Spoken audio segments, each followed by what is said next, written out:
और चलिए अरुण धंता का रुख कर लेते हैं। अरुण, सबसे पहले तो यही सवाल, जिस रेहान और रहीम की बातचीत हो रही है, ये फ्लोर रेहान का था, वहां पर ताला लटका हुआ है, पुलिस कड़ी कार्रवाई की बातचीत कर रही है। कार्रवाई को लेकर कोई अपडेट है आपके पास?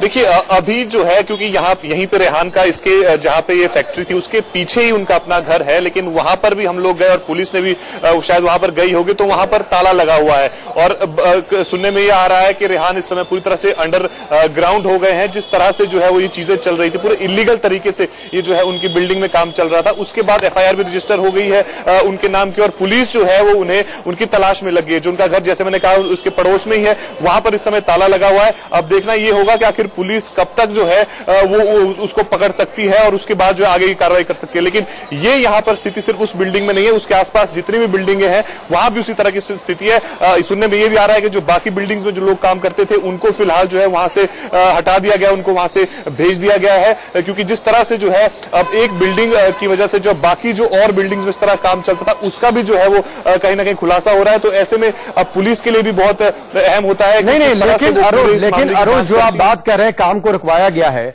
जो हमने तस्वीरों के जरिए देखा है, उस पूरे इलाके में गलियां सकरी हैं। ऐसी गलियां हैं जिसमें बमुश्किल 2 से 3 लोग हो सकता है एक साथ जा पाए, गाड़ियां अंदर जा नहीं सकती हैं, और इसी वजह से फायर फाइटर्स को वहां पर दिक्कत हुई। वहां पर कोई भी दूसरी फैक्ट्री किस तरह से ऑपरेट कर सकती है?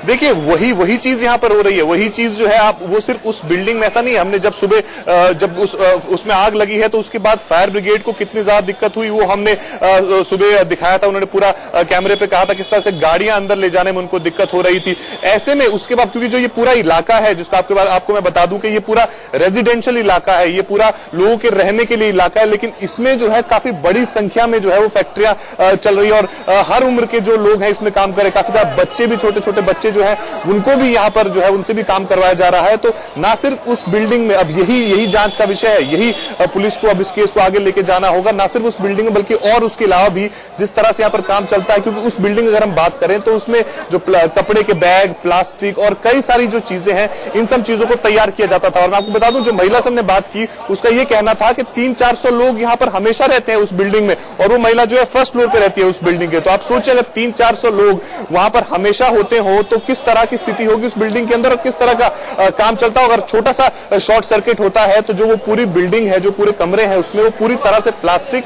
और उन बैग, कपड़े से, फैब्रिक से भरे हुए हैं। एक छोटा सा शॉर्ट सर्किट से जो है वो पूरी बिल्डिंग तबाह हो सकती है, और वही हुआ। बिल्कुल अरुण, आपके पीछे लोग भी मौजूद हैं, हम चाहेंगे एक बार आप उन लोगों से बातचीत करें और उनका क्या कुछ कहना है, साथ ही वो किसको जिम्मेदार मानते हैं। उनकी नजरों में आखिरकार इस हादसे का मुजरिम कौन है?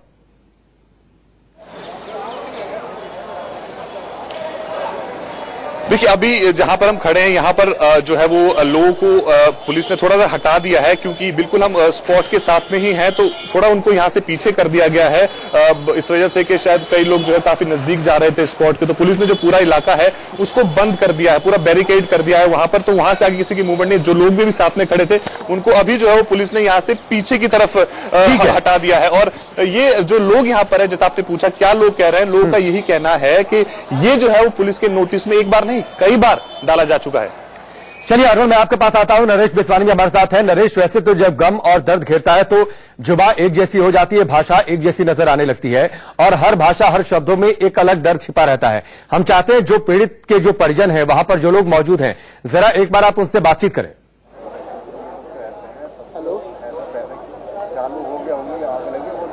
बिल्कुल, इन तमाम लोगों से हम बात करेंगे और इनसे जानेंगे। आप बताएं सर, लगभग कितने बजे के आसपास आप लोगों को जानकारी मिली थी इस पूरी घटना के बारे में? इनको ही मालूम। अच्छा, आप बताएं सर, अपना एक बार नाम बताइए, घटना के बारे में जानकारी कितने बजे के आसपास मिली थी? जी, मेरा नाम जाबिर हुसैन है। हाँ हाँ। भाई इमरान ने 5:30 बजे कॉल की थी घर पे कि अब वो आग लग चुकी है, हम बच नहीं रहे हैं, हमें आगे बचा लीजिए। अच्छा। तो फिर उसके बाद फोन कट गया, फिर उसके बाद कोई संपर्क नहीं हो पाया। कौन है आपके रिश्तेदार? भांजे हैं 2 हमारे। 2 भांजे? जी, इमरान और इकराम। इमरान और इकराम रवाने से मुरादाबाद के पास। कहाँ पे जगह? बिजनौर में? नहीं, मुरादाबाद। अच्छा जी जी। तो उसके बाद आप यहाँ पर सीधा आ गए? जी, सीधा आ गए तो उनकी डेड बॉडी अंदर रखी मिली। अंदर देखा है आप? जी, देख लिया। अच्छा, आप बताएं सर, आपका नाम क्या है? मोहम्मद आसिफ। ये बताया जी कि क्या पता चला था उसके बाद यहाँ पर, अगर सोचा था कभी इतना बड़ा इंसिडेंट होगा, हमें जाना पड़ेगा? नहीं सर, कोई जानकारी नहीं थी, कोई सोचने के में बस कुछ कह नहीं सकते। बहुत दुख की बात है। ये तमाम लोग हैं और भी लोगों से हम बात करने की कोशिश करेंगे, उनसे भी हम जानेंगे उनका दर्द, क्योंकि ये तमाम चीजें जाननी बेहद जरूरी है, क्योंकि ये हादसा कभी भी कहीं भी हो सकता है। जिस तरीके से दिल्ली में हम लगातार देख रहे हैं इस तरह के इंसिडेंट्स, थमने का नाम नहीं। आप बताएं सर, आप किनके परिजन हैं? जी हमारे मेरे भाई है। आपके भाई है, क्या नाम है उनका? इमरान और इकराम। अच्छा अच्छा अच्छा। ये बताएं कि कितने बजे के आसपास को जानकारी मिली थी इस बारे में?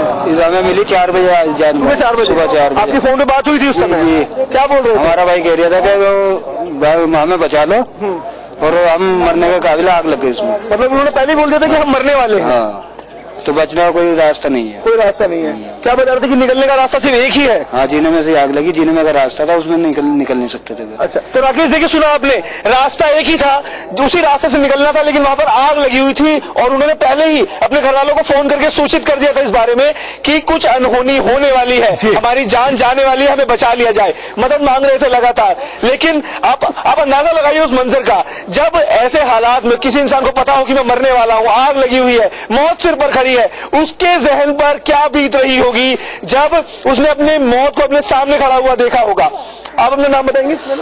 अरमान। क्या पता चला था आपको? कितने बजे के आसपास जानकारी मिली थी आपको? हमें 7:30 बजे पता चला। 7:30 बजे? जी। उसके बाद सीधा आप यहाँ आ गए?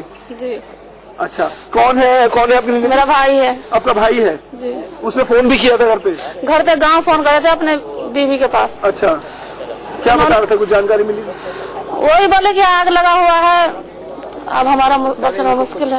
अच्छा, हम लोग को कुछ नहीं है पता। हम लोग को बाद में आए ना, मैं तो बाद में आपने देखा होगा। हमें पता चला तो हम आए 2-3 बजे यहाँ पे आए। हम लोग को कुछ नहीं पता सर। हाँ जी सर।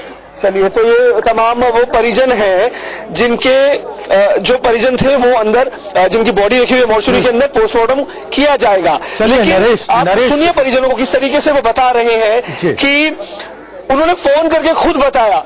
और नरेश, मैं आपके पास आता हूं। निश्चित तौर पर जो बातें सुनने में आ रही हैं वो बातें हृदय विदारक हैं, दुख पहुंचाने वाली हैं।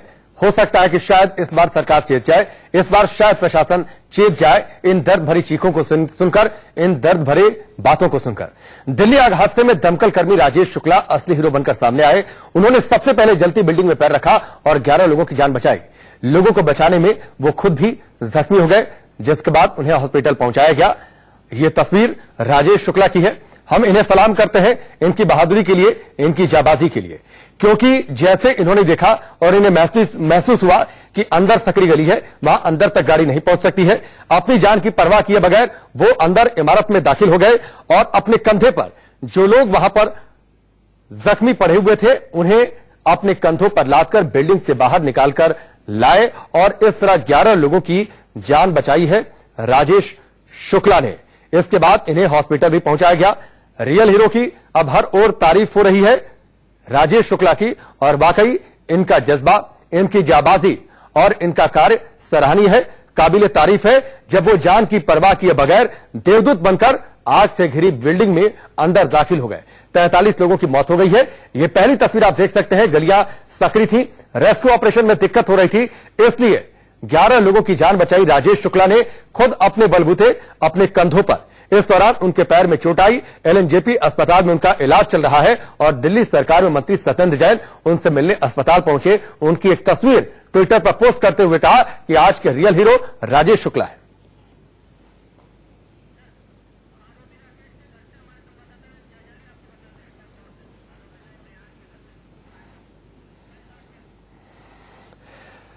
तो हमारे सहयोगी लगातार वहां पर मौजूद है और रेहान जो इस मामले में फिलहाल फरार है, 3rd फ्लोर जिसका था, उसको लेकर पुलिस तलाश कर रही है। उसके घर पर पहुंचे हुए हमारे सहयोगी, उनकी रिपोर्ट आप देखिए।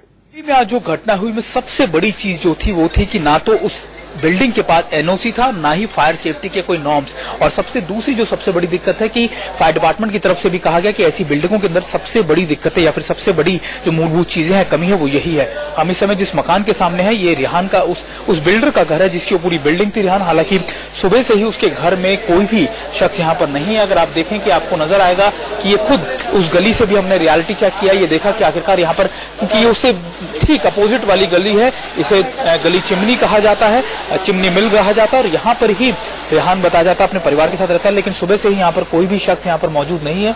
हालांकि ताला लगा है, ये उसका ऑफिस है और ये उसके घर का रास्ता है और अभी यहाँ पर कोई शख्स यहाँ पर अभी मौजूद नहीं। हालांकि जब से ये चीजें हुई हैं उसके बाद से ही दिल्ली पुलिस ने उसके खिलाफ FIR जरूर कर दिया और वो यहाँ से अभी भी गायब है। कैमरा पर्सन संजीत के साथ सुमित चौधरी, इंडिया न्यूज, दिल्ली।